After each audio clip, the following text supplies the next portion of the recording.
সাদাকাতু তারুদ্দুল বালা, সাদাকা আপনার বিপদ মুক্ত করে, আপনার ছেলে মেয়ের নিরাপত্তার জন্য, আপনার জানের নিরাপত্তার জন্য, আপনার ব্যবসার নিরাপত্তার জন্য মুক্ত হস্তে দান করুন। ব্যবসায় বারাকা দিয়ে দিবে কে? সুযোগ হলে গোপনে দান করুন। 7 শ্রেণীর ব্যক্তিকে আল্লাহ তাআলা আরশের নিচে ছায়া দিবেন।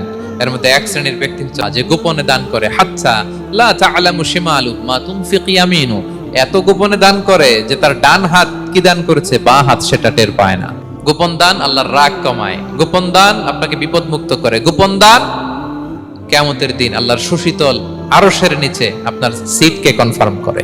মুমিনরা সচ্ছল অবস্থায় অসচ্ছল অবস্থায় সব সময় দান করে। সচ্ছল অবস্থায় বেশি দেয়, অসচ্ছল অবস্থায় কম দেয়, কিন্তু দেয়। পৃথিবীর সব মানুষগুলো যদি এক মরুভূমির মাঝখানে দাঁড়িয়ে আমি আল্লাহর কাছে চাইতে থাকে, আমি আল্লাহ যদি তাদের যার যা চাওয়া আছে সবও দিয়ে দেই, আমি আল্লাহর ধনভাণ্ডারের 1 ইঞ্চিও কমবে না।